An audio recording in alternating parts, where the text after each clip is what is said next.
আজ আমার বিয়ে। নিজেকে অনেক ভাগ্যবান মনে হচ্ছে, কারণ যার সাথে আমার বিয়ে হবে তার সাথে আমার প্রায় 1 বছর রিলেশন ছিল। আর আজ আমাদের ভালোবাসা পূর্ণতা পেতে চলেছে। ও, আপনাদের তো আমার পরিচয় দেওয়া হয় নাই। আমি আদনান সামি রাজ, মা বাবার একমাত্র ছেলে। আর আজ আমার বিয়ে। আমার যার সাথে বিয়ে হবে তার নাম ঈশা। আমরা একে অপরকে অনেক ভালোবাসি।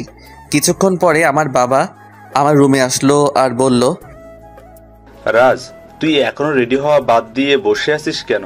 তাড়াতাড়ি রেডি হয়ে নে, সবাই তো অপেক্ষা করতেছে তোর জন্য। আব্বু তুমি যাও, আমি 2 মিনিটের মধ্যে আসছি।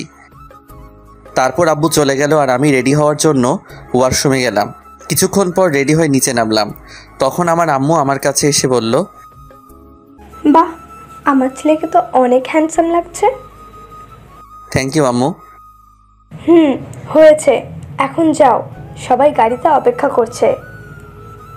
আম্মু এখন আসি। আম্মুর কাছ থেকে বিদায় নিয়ে আমি গাড়িতে গিয়ে বসলাম। আর তখন আমার বন্ধুরা আমাকে নানানভাবে জ্বালাতে লাগলো। কিছুক্ষণ পরে আমি আমার শ্বশুরবাড়ি এসে পৌঁছালাম। শ্বশুরবাড়ির সবাই আমাকে অনেক আদরেই বরণ করে নিল। আমিও আমার বন্ধুরা সবাই বসে আছি। তখন আমার আব্বু আমার কাছে এসে বলল, রাজ, একটু এদিকে আই, তোর সাথে আমার কিছু কথা। জি আব্বু বলো। ঈশা অন্য ছেলের সাথে পালিয়েছে।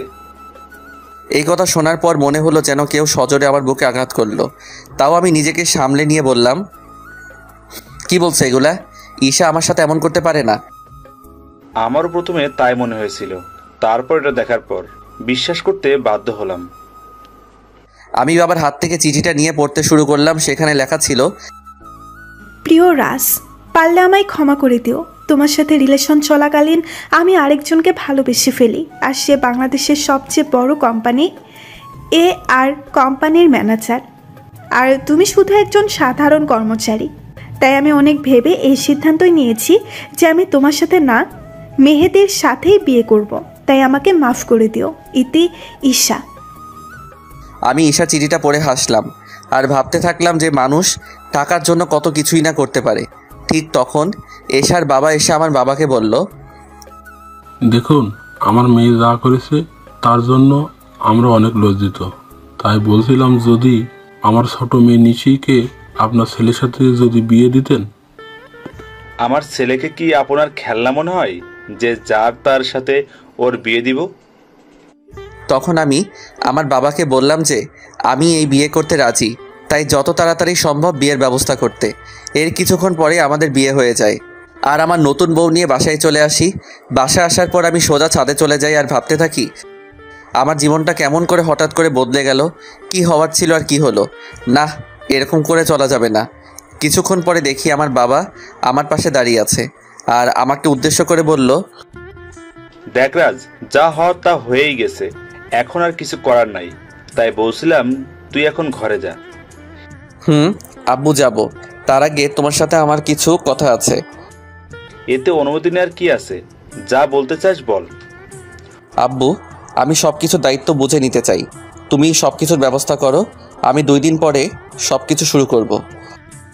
ও এই কথা, তুই কিছু চিন্তা করিস না, আমি সব কিছুর ব্যবস্থা করছি। এখন তুই রুমে যা, বৌমা সেই অনেকক্ষণ ধরে অপেক্ষা করছে। তারপর আমি আমার রুমের দিকে এগোতে থাকি আর রুমের দরজার কাছে দাঁড়িয়ে ভাবতে থাকি ঢুকবো কি ঢুকবো না।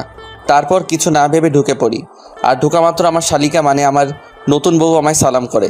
তখন আমি তাকে বলি, দেখো নিশি, তুমি তো জানো আমাদের বিয়েটা কিভাবে হয়েছে, তাই আমি চাই আগে আমরা একে অপরকে ভালোভাবে জানবো, তারপর নতুন জীবন শুরু করব। উত্তরে নিশি শুধু মাথা নাড়ালো। তাই বেশি কিছু না বলে নিশিকে বিছানায় আর আমি সোফায় শুয়ে পড়ি আর হারিয়ে যাই ঘুমের রাজ্যে। সকালে একটা মিষ্টি কণ্ঠে ঘুম ভাঙে। তখন আমি চোখ মেলে দেখি নিশি আমায় ডাকছে। আমি ওর দিকে তাকিয়ে নিজের চোখ সরাতে পারছি না, কারণ নিশি মাত্র শাওয়ার নিয়ে বের হলো আর ভেজা চুলে নিশিকে অসাধারণ লাগছে। তখন আবার নিশির কথাই বাস্তবে ফিরি। তাই আমি নিশিকে জিজ্ঞাসা করলাম, কি হয়েছে, এত ডাকছো কেন? নিচে সবাই নাস্তা করার জন্য ডাকছে, আপনাকে আর আমাকে। তাই। ও, তুমি একটু ওয়েট করো, আমি ফ্রেশ হয়ে আসছি। তারপর আমি ফ্রেশ হওয়ার জন্য ওয়াশরুমে যাই। আর যখন বের হই তখন নিশিকে দেখে ক্রাশ খাই, কারণ আমি বের হয়ে দেখি নিশি একটা নীল শাড়ি পরে আছে, তার সাথে হালকা সাজ। এমনিতেই আমার নীল কালার অনেক প্রিয়। আমি ভালো করে লক্ষ্য করে দেখলাম যে নিশি ভালোভাবে শাড়ি পরতে পারে নাই, কোনো রকম শুধু পেঁচিয়ে রেখেছে।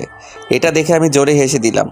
আর তখন নিশি আমার কাছে এসে বলল, এ কি আপনি পাগলের মতো হাসছেন কেন? কি আমি পাগল? নয়তো কি, পাগল না হলে কেউ এমন করে হাসে? তোমার শাড়ি পরা দেখলে যে কেউ পাগল হয়ে যাবে, বলে আবার হাসতে শুরু করলাম। দেখুন, একদম হাসবেন না। আমি শাড়ি পরতে পারি না, তাই বলে এইভাবে হাসতে হবে? ঠিক আছে, আর হাসবো না। তার আগে তুমি আমার কাছে আসো, তোমায় ভালো করে শাড়ি পরিয়ে দেই। আপনি শাড়ি পরাতে পারেন? পারি, দাঁড়াও তোমাকে পরিয়ে দেই। তারপর আমি নিশিকে শাড়ি পরিয়ে দেই, আর নিশি আমার দিকে অপলক তাকিয়ে আছে। শাড়ি পরানোর শেষে আমি নিশির দিকে তাকিয়ে ওর প্রেমে পড়ে যাই, কারণ শাড়িতে নিশিকে অপরূপ সুন্দর লাগছে, আর নিশি দেখতে ঈশার থেকে অনেক সুন্দর। আমি ওর দিকে তাকিয়ে আছি, এমন সময় নিশি আমাকে বলে, বাহ, আপনি তো দেখছি অনেক ভালো শাড়ি পরাতে পারেন। নিশ্চয়ই আপুকে পরানোর জন্য শিখেছেন। এটা বলেই নিশি নিজে জিহ্বায় কামড় দেয়, কারণ সে ভুল কথা বলে ফেলেছে। আর ঈশার কথা শুনে আমার মন আবার খারাপ হয়ে যায়। তাই আমি নিশিকে বলি, চলো এখন নিচে যাওয়া যাক, সবাই আমাদের জন্য অপেক্ষা করছে। তারপর আমি আর নিশি নিচে যাই। তখন সবাই আমাদের দিকে অবাক হয়ে তাকিয়ে থাকে, কারণ আমিও একটা নীল শেরওয়ানি পরেছি। তারপর আমি আর নিশি খাওয়ার টেবিলে পাশাপাশি বসি। আর খাওয়ার এক পর্যায়ে আমি আব্বুকে বলি, আব্বু, আমি আমিয়ানের সাথে কথা বলে নিয়েছি, আর কাল সকালে আমি আর নিশি কয়েকদিনের জন্য ঢাকায় যাব। বুঝেছি। আর আমিও সব কথা বলে রেখেছি। কালকে সকালে তোদের ঢাকার ফ্লাইট। আমি যা যা বলেছিলাম সব কিছুর অ্যারেঞ্জমেন্ট কি হয়ে গেছে আব্বু? না, সব হয় নাই, তবে আজকের মধ্যেই সব ব্যবস্থা হয়ে যাবে। তারপর আরও কিছু কথা বলে আমি আর নিশি রুমে চলে আসলাম। তখন নিশি আমায় জিজ্ঞাসা করলো যে আমরা কেন ঢাকায় যাব। তাই আমি তাকে বললাম যে এটা আমার তরফ থেকে নিশির জন্য সারপ্রাইজ। আর আমি নিশিকে ব্যাগ গুছিয়ে রাখতে বলি। নিশি আমার কথা মতো নিজের ব্যাগ গুছিয়ে রাখে। অন্যদিকে ঈশার মেহেদিও বিয়ে করেছে, আর তারা দুজনই অনেক খুশি। আর তখন মেহেদির ফোনে একটা কল আসে। হ্যালো, কে বলছেন? ও স্যার, আপনি কিছু দরকার আছে নাকি? ওকে স্যার, আমি সব ব্যবস্থা করে দেব। এখন রাখি। কে ফোন করেছিল? আমাদের নিউ সিইও ফোন করেছিল আর বলল যে কাল উনিও ওনার ওয়াইফ আসবে ঢাকায়, তাই একটা গ্র্যান্ড পার্টির অ্যারেঞ্জমেন্ট করা হয়েছে, আর সেখানে আমাকে আর আমার বউকে উপস্থিত থাকতে হবে। ও চলো এখন ঘুমাতে যাই, কাল আবার অনেক কাজ আছে। তারপরের দিন মেহেদি আর ঈশা পার্টিতে যায়, আর তার পৌঁছানোর কিছুক্ষণ পরে হেলিকপ্টারে করে মেহেদির নিউ বস আসে, আর অফিসের সব স্টাফ তাকে স্বাগতম জানানোর জন্য যায়। আর যখনই নতুন বস ও তার ওয়াইফ হেলিকপ্টার থেকে নিচে নামে, তখনই ঈশা প্রচণ্ড রকম একটা শক খায়, কারণ মেহেদির কোম্পানির নতুন বস অন্য কেউ না, তার প্রাক্তন প্রেমিক রাজ এই কোম্পানির বস, আর তার ওয়াইফ হলো ঈশার আপন বোন নিশি। কিন্তু এটা কিভাবে সম্ভব? রাজ তো ঈশাকে বলেছিল সে যে একজন সাধারণ ঘরের ছেলে, কিন্তু সে এত বড় কোম্পানির মালিক হলো কিভাবে? তারপর আমি আর নিশি হেলিকপ্টার থেকে নেমে আসি, আর দেখি যে ঈশা আমাদের দিকে অবাক চোখে তাকিয়ে আছে। সে হয়তো ভাবছে আমি এখানে কেমন করে আসলাম, আর মালিকই বা কেমন করে হলাম, কারণ আমি ঈশাকে বলেছিলাম যে আমি একটা কোম্পানির সাধারণ একজন কর্মচারী। হেলিকপ্টার থেকে নামার পরে সবাই আমাকে আর নিশিকে নিয়ে ব্যস্ত হয়ে পড়ে। তখন ঈশা আর ওর হাজব্যান্ড মেহেদি আমাদের কাছে আসে আর আমাদের স্বাগতম জানায়। তখন ঈশা আমাকে বলে, রাজ, তুমি এখানে কি করে? আর তুমি A&R কোম্পানির সিও হলে কিভাবে? কেন মিস ঈশা, অবাক হচ্ছেন নাকি? এখানে তো অবাক হওয়ার কিছুই নেই, কারণ আমি আপনাকে একবার বলেছিলাম বিয়ের পরে আপনার জন্য একটা বড় সারপ্রাইজ অপেক্ষা করছে, কিন্তু আপনি কি করলেন? আমি ঈশার সাথে কথা বলছিলাম, তখন মেহেদি এসে আমাকে বলল, স্যার, এই হলো ঈশা, আমার ওয়াইফ। 2 দিন হলো আমাদের বিয়ে হয়েছে। Nice to meet you miss Isha. Thank you sir. তা মেহেদি সাহেব, আমি যা যা বলেছিলাম সব কিছুর অ্যারেঞ্জমেন্ট কি হয়েছে? জি স্যার, সব কিছুর অ্যারেঞ্জমেন্ট করা হয়েছে। আপনি কি আগে একটু রেস্ট নিয়ে নেবেন নাকি? আমি আর নিশি আগে একটু রেস্ট নিব, তারপরে পার্টিতে জয়েন করব। আর আপনাকে পরিচয় করিয়ে দেই, ইনি হলেন নিশি, আমার ওয়াইফ। হ্যালো ম্যাম, কেমন আছেন? জি, ভালো আছি। তখন আমি ঈশার দিকে লক্ষ্য করে দেখি সে আমার আর নিশির দিকে অবাক চোখে তাকিয়ে আছে। তাই আমি মনে মনে বলি, এখনো তো কিছুই দেখোনি, দেখতে থাকো কি হয়। তখন মেহেদি আমাকে আর নিশিকে একটা রুমে নিয়ে যায় আর বলে এখানে কিছুক্ষণ রেস্ট নিতে। এই বলে মেহেদি সাহেব সেখান থেকে চলে যায়। তখন নিশি আমার কাছে এসে বলে, এগুলো কি হচ্ছে আমাকে কি প্লিজ বলবেন? মানে কিসের কথা বলছো তুমি? বুঝতে পারছেন আমি কিসের কথা বলছি? কই না তো। বুঝতে পারছেন না নাকি বুঝতে চাইছেন না? আরে তুমি বোঝাই না বললে কেমন করে বুঝবো? এগুলো কি? আমি তো শুনেছিলাম আপনি একটা কোম্পানির একজন সাধারণ কর্মকর্তা। শুধু আমি না, আমার পরিবার জানতো যে আপনি একটি কোম্পানিতে কাজ করেন। তাহলে হুট করে এত বড় কোম্পানির সিইও কেমন করে হলেন? হুট করে আমি এই কোম্পানির সিইও হই নাই। এই কোম্পানির ওনার হলো আমার বাবা, বুঝেছো? আর সেই হিসেবে আমি এই কোম্পানির সিইও। আর কেন আমি আমার আসল পরিচয় গোপন করেছি সেটা না হয় তোমাকে পরে বলবো। সেটা না হয় বুঝলাম, কিন্তু আপনি কেন আপনার আসল পরিচয় গোপন করলেন সেটা আগে বলুন। বললাম তো আমি তোমাকে সব বলবো, তার আগে তুমি কান্না বন্ধ করো। নিশিকে নিজের বুকের মাঝে জড়িয়ে নিয়ে কেন জানি নিশির কান্নাটা আমার সহ্য হলো না। তারপর নিশিও আমায় জড়িয়ে ধরে কান্না করতে থাকলো। এইভাবে কিছুক্ষণ নিশি কান্না করলো। তারপর যখন সে বুঝতে পারলো যে সে আমায় জড়িয়ে ধরে আছে, তখন হঠাৎ করে আমায় ছেড়ে দিয়ে বলল, আমি সরি, আসলে আমি বুঝতে পারি নাই তাই এমনটা করেছি। আসলে আমি একটু ইমোশনাল হয়ে পড়েছিলাম তো তাই। ইটস ওকে নিশি, তুমি গিয়ে ফ্রেশ হয়ে নাও, আমাদের আবার নিচে পার্টিতে যেতে হবে। তারপর নিশি ওয়াশরুমে ফ্রেশ হতে চলে যায়। কিছুক্ষণ পরে নিশি বাহির হয়। তখন আমি ফ্রেশ হওয়ার জন্য ওয়াশরুমে প্রবেশ করি। আর বের হওয়া মাত্র নিশিকে দেখে টাসকি খাই, কারণ নিশিকে নীল শাড়িতে একদম অপসরীর মতো লাগছে, সাথে হালকা মেকআপ, যা দেখে যে কেউ নিশির প্রেমে পড়তে বাধ্য। আমাকে এভাবে তাকিয়ে থাকতে দেখে নিশি আমার চোখের সামনে তুড়ি বাজিয়ে জিজ্ঞেস করে, এই যে মিস্টার, এভাবে তাকিয়ে কি দেখছেন? একটা ডানা কাটা পড়ি। নিজের অজান্তেই বলে ফেলি। আর আমার কথায় নিশি বেশ লজ্জা পায়, যা ওর চেহারা দেখে বোঝা যাচ্ছে, কারণ নিশির চেহারা একদম লজ্জায় লাল হয়ে গেছে। তখন আমি বলি, থাক আর লজ্জা পেতে হবে না, এখন তাড়াতাড়ি রেডি হয়ে নাও তো। তখন নিশি আবার রেডি হতে থাকে। আর নিশি যখন লিপস্টিক তার ঠোঁটে দিতে যাবে, তখন আমি তাকে আটকিয়ে বলি যে, তোমাকে এমনি অনেক ভালো লাগছে, এসব লিপস্টিক আর কোনো দিন দিবা না, ওকে? নিশিও বাধ্য মেয়ের মতো মাথা নাড়ালো। কিছুক্ষণ পরে নিশি আমাকে জিজ্ঞাসা করে যে তাকে কেমন লাগছে।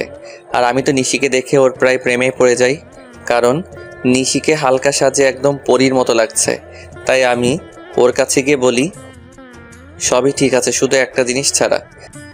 ও, আরে শুনবে তো কি জিনিস? না বললে শুনবো কেমন করে? তোমার গলায় কাজল দেওয়া হয়, তোমাকে কেউ যদি এইভাবে দেখে তাহলে সবার নজর লেগে যাবে তো, তাই না? তারপর আমি নিজের হাতে নিশির ঘাড়ে কাজল লাগিয়ে দেই। আর আমার ছোঁয়া পাওয়া মাত্র নিশি কিছুটা কেঁপে ওঠে। আর নিশির এত কাছে গিয়ে আমিও কেমন যেন একটা ঘোরের মধ্যে চলে গেছিলাম। আর নিশিও কিছুটা আমার মতোই হয়ে গেছিল। তখন আমি নিশির মুখটা উপরের দিকে তুলে আমার ঠোঁট ওর ঠোঁটের দিকে এগিয়ে নিয়ে যাই। আর যখনই আমি নিজের ঠোঁট নিশির ঠোঁটের সাথে মেলাবো, তখনই কেউ একজন রুমের মধ্যে প্রবেশ করে। এতে করে নিশি আমার থেকে কিছুটা দূরে চলে যায়। আর আমাদের দুজনেরই ঘোরটা কেটে যায়। তাই তখন দেখার চেষ্টা করি যে কে এসেছে, আর তখনই দেখি ঈশা দাঁড়িয়ে আছে। এতে করে আমার রাগটা বেড়ে যায়। তাই আমি ঈশাকে গিয়ে বলি, আপনার কি একটু সাধারণ বুদ্ধিটুকু কি নেই যে একটা সদ্য বিবাহিত দম্পতির রুমে কোনো পারমিশন ছাড়া প্রবেশ করেছেন? আসলে আমি তো জানতাম না ভেতরে কি হচ্ছিল, আর তোমার রুমে ঢুকতে তো আগে কখনো পারমিশন লাগেনি তাই। ও প্লিজ, আগে কি হয়েছে না হয়েছে I just don't care, but now I am married, so next time knock করার রুমে ঢুকবেন, আন্ডারস্ট্যান্ড? Yes, I understand. কথাটা মনে থাকে যেন। আর কি জন্য এসেছেন সেটা কি জানতে পারি? আমি তোমার কাছে ক্ষমা চাইতে এসেছি, প্লিজ আমাকে মাফ করে দাও। আপনি কিসের জন্য ক্ষমা চাইছেন মিস ঈশা, সেটা কি জানতে পারি? তোমার সাথে করা অন্যায়গুলোর জন্য আমি ক্ষমা চাচ্ছি। আমি কিছু বলতে যাব, তখনই নিশি এসে বলে, আপু তুই যা করেছিস তা কত বড় অন্যায় সেটা কি তুই জানিস? জানি। তাহলে কোন মুখে তুই মাফ চাস সেটা আমাকে বল। নিশি বোন আমার, তুই আমাকে ভুল বুঝিস না। আমি তো আমার ভুল বুঝতে পেরেছি, তাই তো আমি ক্ষমা চাইতে এসেছি। আপনি কোনো অন্যায় করেন নাই মিস ঈশা, অন্যায় তো করেছি আমি। আপনার মতো একজন প্রতারককে ভালোবেসেছিলাম, এটার চেয়ে বড় অন্যায় আর কি হতে পারে সেটা বলুন তো? আমি আরও কিছু বলতে যাব তার আগে আমার ফোনে একটা কল আসে। আমি কলটা রিসিভ করে নিশিকে বলি যে তাড়াতাড়ি রেডি হয়ে নিতে। আর ফোনটা করেছিল মেহেদি, মানে ঈশার হাজবেন্ড। তারপর আমি ঈশাকে আমার রুম থেকে চলে যাওয়ার জন্য বলি। কিছুক্ষণ পর নিশি বের হয়ে আসে, আর আমি তো নিশিকে দেখে রীতিমতো টাসকে খেয়ে যাই, কারণ নেভি ব্লু শাড়িতে নিশি অসাধারণ লাগছে, তার সাথে হালকা মেকআপও করেছে। আমাকে এভাবে তাকিয়ে থাকতে দেখে নিশি আমাকে বলে, এই যে মিস্টার রাজ, এখানে দাঁড়িয়ে থাকবেন নাকি নিচেও যাবেন? যাব। আর তোমাকে কিন্তু অনেক কিউট লাগছে মিসেস রাজ। আমার মুখে মিসেস রাজ ডাক শুনে নিশি অনেক খুশি হয়, যা ওর মুখ দেখে বোঝা যাচ্ছিল। তখন আমি আবার নিশিকে বললাম, কি হলো, নিচে যাবে না নাকি? তারপর আমি আর নিশি দুজনে একসাথে নিচে যাই, আর সেখানে থাকা সবাই আমাদের স্বাগত জানায়। তারপর আমি নিশিকে একে একে সবার সাথে পরিচয় করিয়ে দেই, আর সবাই নিশিকে অনেক পছন্দ করে আর অনেক তারিফও করে। এগুলো দেখে ঈশা অনেকটা জেলাস ফিল করে, কারণ এগুলা ঈশা পাওয়ার কথা ছিল, কিন্তু তার লোভের কারণে সে সব কিছু হারিয়েছে। পার্টি শেষ হওয়ার পরে আমি আর নিশি নিজেদের রুমে চলে আসি। আর রুমে আসার পরে নিশি আমাকে বলে, আপনাকে একটা কথা জিজ্ঞেস করার ছিল, যদি কিছু মনে না করেন তাহলে করব। বলো, তোমার কি বলার আছে? আপনার আর আপুর পরিচয় হলো কিভাবে, এটাই জানতে চাচ্ছিলাম। যদি না বলতে চান তাহলে থাক, বলা লাগবে না। বুঝলাম, তাহলে শুনো। তারপর আমি বলতে শুরু করলাম, আমি তখন সবেমাত্র লেখাপড়া শেষ করে দেশে ফিরেছি। তো একদিন আমিও আমার বন্ধুরা মিলে প্ল্যান করলাম কোথাও ঘুরতে যাব, কিন্তু সেটা দেশের ভিতরেই। তাই সবাই মিলে ঠিক করলাম যে সিলেটে যাব। তো সবাই মিলে বেরিয়ে পড়লাম সিলেটের উদ্দেশ্যে। সব ফ্রেন্ড একসাথে যাব, তাই বাসে করে যাচ্ছিলাম, কিন্তু বাসে উঠে বাঁধে এক বিপত্তি। আমার সব ফ্রেন্ডের সিট এক জায়গায় পড়েছিল, আর আমার সিট পড়েছিল এক মেয়ের সাথে। তাই কিছু করার না থাকায় বাধ্য হয়ে সিটে বসে পড়ি। কিছুক্ষণ পরে যখন মেয়েটি আসে, আমি তার দিকে তাকিয়ে রীতিমতো টাসকি খাই, কারণ এত সুন্দরী মেয়ে আমি এর আগে কখনো দেখি নাই। মেয়েটির পরনে ছিল একটা নেভি ব্লু লং 3 পিস, তার সাথে ম্যাচিং জুয়েলারি, সাথে হালকা সাজ। দেখে মনে হচ্ছিল জান্নাতের অপসরী। আমি তার দিকে এক ধ্যানে তাকিয়েছিলাম। আমার এইভাবে তাকানো দেখে মেয়েটি বলে ওঠে, এই যে মিস্টার, দেখা শেষ হইলে আমাকে বসার জায়গাটা দিন। মেয়েটির এমন কথায় আমি কিছুটা লজ্জা বোধ করি, তাই আর কিছু না বলে ওনাকে বসার জায়গাটা দিয়ে দেই। কিছুক্ষণ পরে বাস ছেড়ে দেয়। মেয়েটি কিছুক্ষণ পরে আমায় জিজ্ঞাসা করে, হাই, আমি ঈশা, আপনার নামটা কি জানতে পারি? আমি রাজ। বাহ, চেহারার সাথে নামেরও মিল আছে। সিলেট যাচ্ছেন নিশ্চয়? আপনি কেমন করে জানলেন? শালার এমন আবাল তো জীবনেও দেখি নাই। সিলেটের বাসে করে মানুষ অন্য কোথাও কি যাইতে পারে বলেন তো? এইটা আপনি বুঝবেন না মিস্টার। ও তখন আমি তাকে বললাম যে আপনি কি একাই যাচ্ছেন নাকি? উত্তরে সে বলল, একা কেন যাব, আমার সাথে তো আপনি আছেন, তাই না? আপনি যদি চান তাহলে সত্যি যেতে পারি। কিছু বললেন? কই না তো। ও, আমি মনে করছিলাম হয়তো কিছু বললেন। না, আমি তো কিছুই বলি নাই। তা সিলেটে কোথায় যাচ্ছেন? এই তো ফ্রেন্ডের সাথে ঘুরতে যাইতেছি। আর আপনি? আমিও তো ফ্রেন্ডদের সাথেই যাচ্ছি। আপনি কি স্টুডেন্ট নাকি জব টপ করেন? আমি হলাম, না আসল পরিচয়টা দেওয়া যাবে না। আপনি হলেন কি? আমি একটা সফটওয়্যার কোম্পানিতে জব করি। ও। তারপর ঈশার সাথে আরও অনেক কথা হলো। তখন জানতে পারলাম সে অনার্স 2য় বর্ষের ছাত্রী। এইভাবে আমাদের পরিচয় হয়। তারপর পরিচয় থেকে ভালোবাসা। আমি আর ঈশা অনেক ভালো ফ্রেন্ড হয়ে গেছিলাম। আমরা সিলেট থেকে ফিরে এসেও একে অপরের সাথে যোগাযোগ করতাম। একদিন আমি ঈশাকে প্রপোজ করি, আর ঈশাও সেটা অ্যাকসেপ্ট করে, কিন্তু রিলেশনে থাকা অবস্থায়ও আমি আমার আসল পরিচয়টা ঈশাকে জানাইনি। আমি চেয়েছিলাম ঈশাকে একটা সারপ্রাইজ দিব, কিন্তু পরে যে আমি নিজেই সারপ্রাইজড হয়ে যাব এটা ভাবতে পারি নাই। কথাগুলো বলে নিজের অজান্তেই আমার চোখ দিয়ে পানি বের হয়ে গেছিল, সেটা বুঝতেই পারি নাই।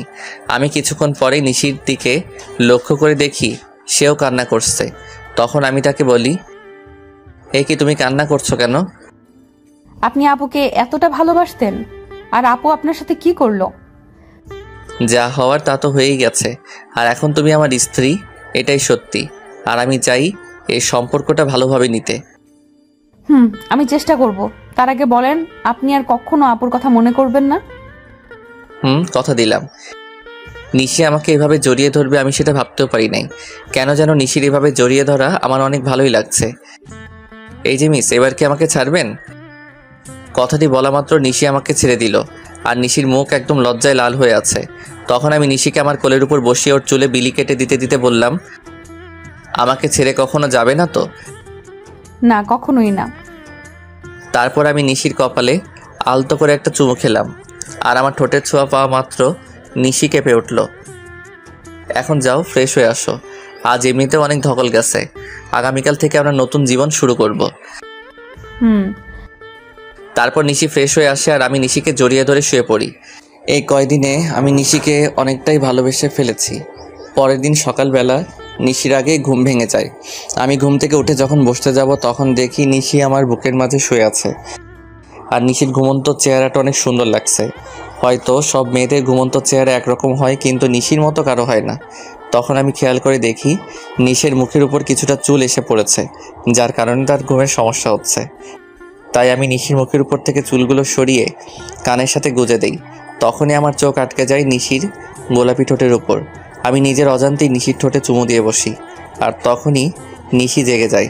আমাকে ওর এত কাছে দেখে নিশি কিছুটা ঘাবড়ে যায়, আর আমি ওকে কিস করেছি এটা বুঝতে পেরে নিশি লজ্জা পেয়ে আমার বুকের মাঝে মুখ লুকিয়ে ফেলে।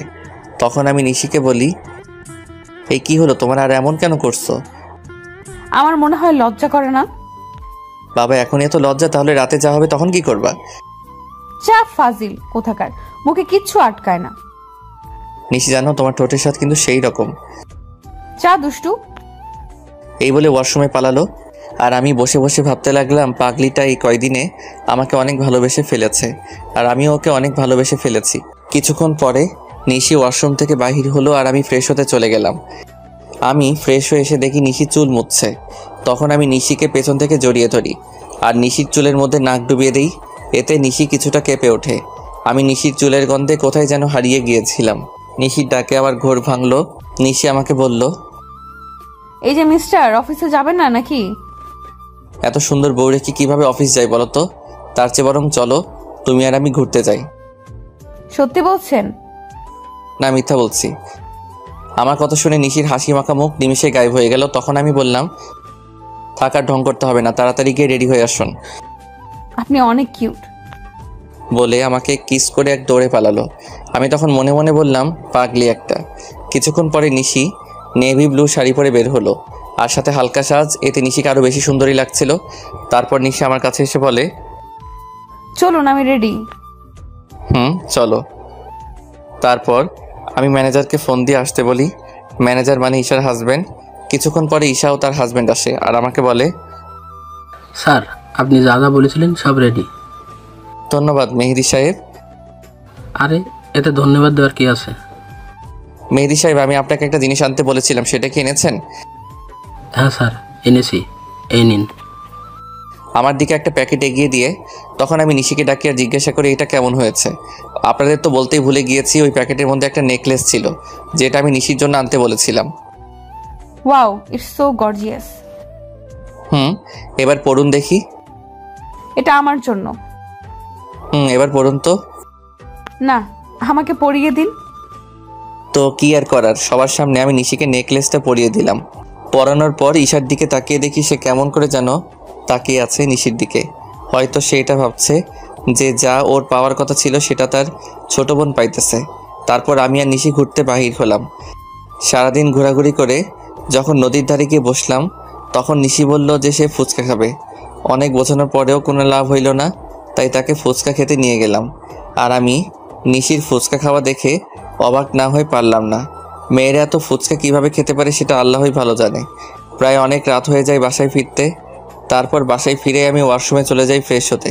আমি বের হওয়ার পরে নিশি ঢোকে। কিছুক্ষণ পরে নিশি বাহির হয়। তখন আমি নিশিকে গিয়ে পেছন থেকে জড়িয়ে ধরি আর বলি, সকালে কি বলেছিলাম মনে আছে? নিশি উত্তরে শুধু মাথা নাড়ালো। তাহলে শুরু করা যাক। আমি কি নিষেধ করেছি নাকি?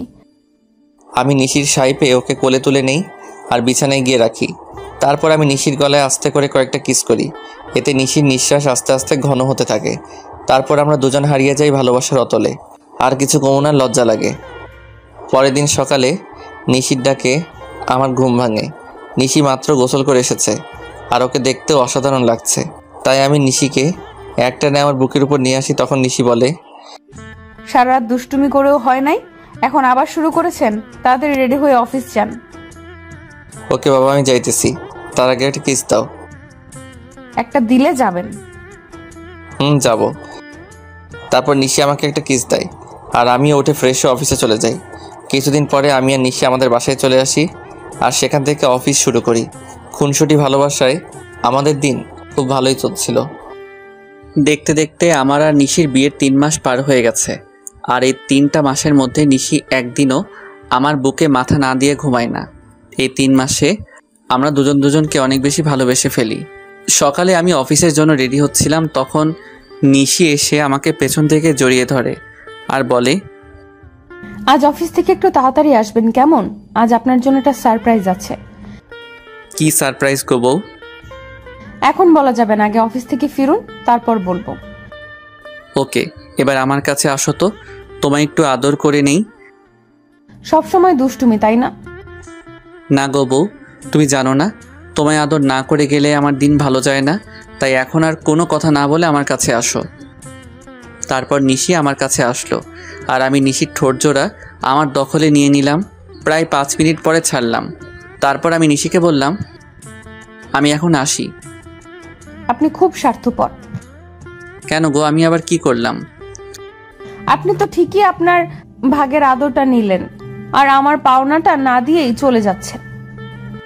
ও কি বোঝাতে চাইছে সেটা আমি বুঝতে পেরে আমি নিশিকে আমার কাছে ডাকি, কিন্তু সে আসবে না। মহারানী বলে, নিশি বাবু আমার কাছে আসো। আমি কোনো বাবু নই, আর নিশি রাগ করেছে, তাই কারোর সাথে কথা বলবে না। ও তাই? দেখি এবার নিশি কেমন করে রাগ করে থাকে। এই বলে নিশিকে আমার কাছে নিয়ে এসে ওর কপালে একটা ভালোবাসার পরশ এঁকে দেই আর নিশি আমাকে শক্ত করে জড়িয়ে ধরে। নিশি শোনা, এবার ছাড়ো, আমার তো অফিসে লেট হয়ে যাচ্ছে। আর একটু থাকি না। না বাবু, আবার পরে থেকো, আমি এখন অফিসে যাব যে। ওকে, সাবধানে যাবেন কিন্তু। যথাজ্ঞা মহারানী। যাও বৎস। বলেই হাসতে শুরু করলো। উফ, এই হাসিটার জন্য আমি সব করতে পারি। এই যে মিস্টার, এবার যান। বাই। তারপর আমি অফিসে চলে আসি, কিন্তু অফিসেও মন বসছে না। তাই নিশিকে ফোন দিলাম। অপরদিকে নিশি ভাবছে, আজ যখন ও জানতে পারবে যে ও বাবা হতে চলেছে তখন কতই না খুশি হবে। আমার যে আর অপেক্ষা সহ্য হচ্ছে না, মন চাইছে ওকে এক্ষুনি গিয়ে বলে আসি। নিশি এগুলো ভাবছিল, এমন সময় ওর ফোনটা বেজে ওঠে আর নিশি ফোনের স্ক্রিনে তাকিয়ে দেখে আমি ফোন দিয়েছি। তাই সে তাড়াতাড়ি ফোনটা রিসিভ করে আর বলে, কি হলো বর, এত জলদি আমার কথা মনে পড়ে গেল? গো বউ, তোমার কথা তো সব সময় মনে পড়ে, কিন্তু কি করব বলো? কিছুই করতে হবে না, আপনি শুধু আজ তাড়াতাড়ি বাসায় আসবেন, তাহলেই হবে। আর এখন কাজ করেন তো। ওকে আমার সুইট বউ, এখন রাখি। ওকে মিস্টার বর, বাই। নিশির সাথে কথা বলার পর আমি কিছু জরুরি কাজ সেরে ফেলি আর দেখতে দেখতে বিকাল হয়ে যায়। তাই আমি বাসায় যাওয়ার জন্য রেডি হয়ে নেই। আর তখনই অফিসের পিয়ন এসে আমাকে একটা পার্সেল দিয়ে যায় আর ওই পার্সেলটি খোলার পর আমার পায়ের তল থেকে মাটি সরে যায়। পার্সেলটিতে অনেকগুলো ছবি ছিল আর সবগুলো ছবি নিশি আর একটা ছেলের। ছবিতে নিশি ছেলেটার সাথে অনেক ঘনিষ্ঠ অবস্থায় আছে, যা দেখার পরে আমার চোখ দিয়ে অবাধ ধারায় পানি পড়ছে। শেষে কিনা নিশিও আমায় ধোকা দিল। আমি আর কিছু ভাবতে পারছিলাম না। তখনই নিশির ফোন আসে। অনিচ্ছা থাকা সত্ত্বেও আমি ফোনটা রিসিভ করি আর তখনই নিশি বলতে শুরু করলো, আপনি কখন বাসায় আসবেন? আজকে আপনার তাড়াতাড়ি আসার কথা, তাহলে এত লেট করছেন কেন? এখন আমি অনেক ব্যস্ত আছি, তাই আসতে লেট হবে। কিন্তু আপনি তো আমায় প্রমিস করেছিলেন যে আজ তাড়াতাড়ি বাসায় ফিরবেন। তুমি এত বেশি কথা বলছো কেন? বললাম না আমি ব্যস্ত আছি, তারপরও একই কথা বারবার বলে যাচ্ছ। অনেক রেগে আর জোরে কথাটা বললাম। এতে নিশি অনেকটাই ভয় পায়। অপর পাশ থেকে ফুপিয়ে কান্নার আওয়াজ আসছে। অন্য সময় হলে হয়তো আমি ওকে সান্ত্বনা দিতাম, কিন্তু এখন ওর কথা ভাবতেও আমার অসহ্য লাগছে। আচ্ছা ঠিক আছে, কিন্তু আরও কিছু বলতে যাবে তার আগে আমি ফোনটা কেটে দেই। ফোন রেখে আমি চেয়ারে বসে পড়ি আর তখনই আমার চোখ যায় ছবিগুলোর দিকে, কারণ ছবির অপর পাশে একটা নম্বর লেখা ছিল। তাই আমি ওই নম্বরে ফোন দেই আর ফোনটা রিসিভ করে একজন ছেলে।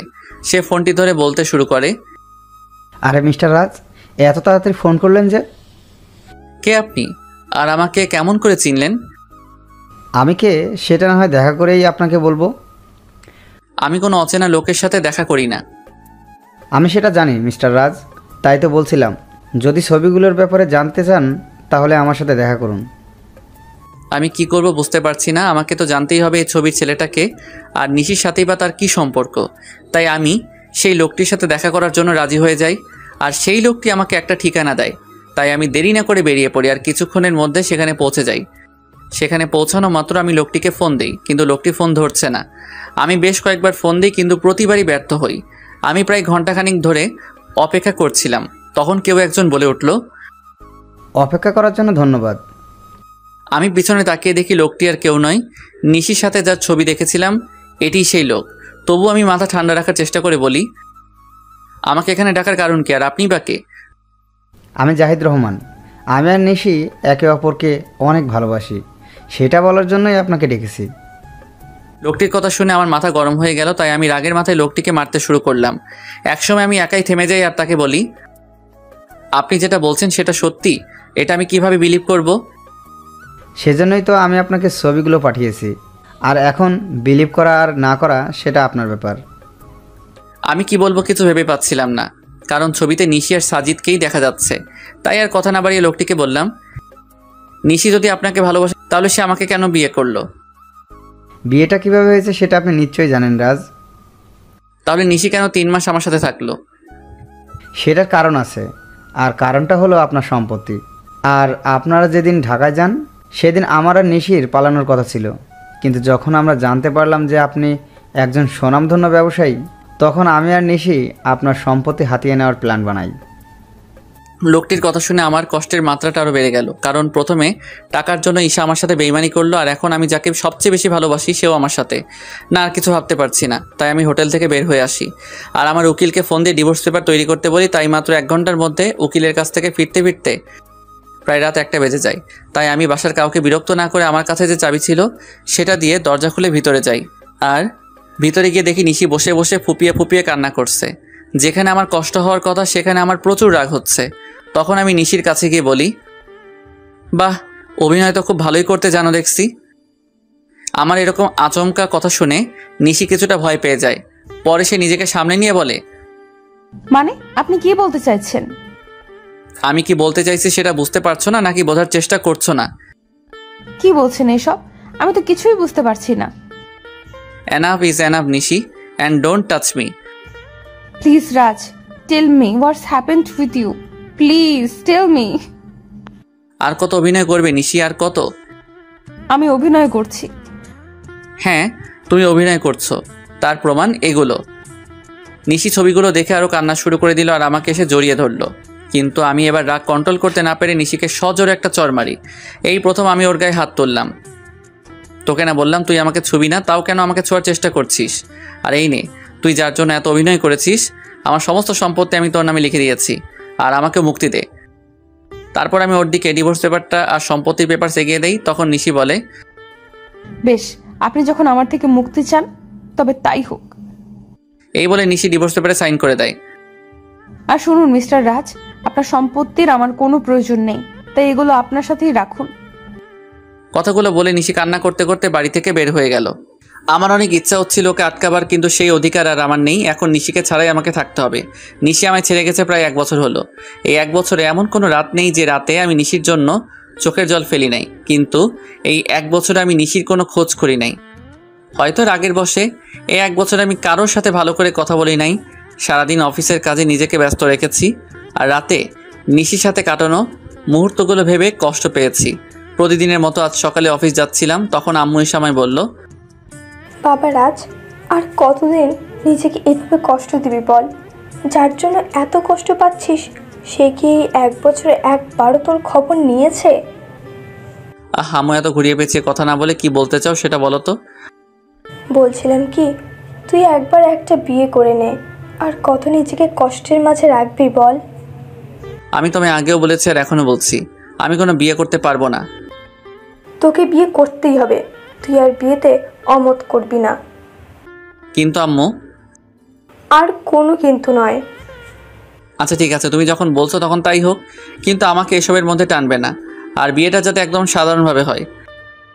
আসলে আমি আব্বু আম্মুর মুখের দিকে তাকিয়ে বিয়েতে রাজি হলাম, কারণ এই 1 বছর আম্মু অনেক কষ্ট পেয়েছে। আচ্ছা, তুই যা বলবি তাই হবে। ওকে, আমি এখন আসি। তারপর আমি অফিসে চলে আসি, কারণ আজ অফিসে নতুন বিয়ে নেওয়া হবে। তারপর আমি অফিসে চলে আসি। May I coming sir? Yes, coming. Sir, আপনার বিয়ের জন্য 3 জনকে সিলেক্ট করা হয়েছে, যদি আপনি একবার দেখে নিতেন। অবশ্যই দিন, আমি দেখতেছি। আমি ফাইলগুলো চেক করছিলাম, এমন সময় আমার চোখ আটকে গেল একটা ফাইলে। তাই আমি ম্যানেজারকে বললাম, ম্যানেজার সাহেব, এই মেয়েটিকে নিন, আর তার আগে কন্ট্রাক্ট পেপার সাইন করিয়ে নেবেন। Okay, I take leave now. Sure, you can.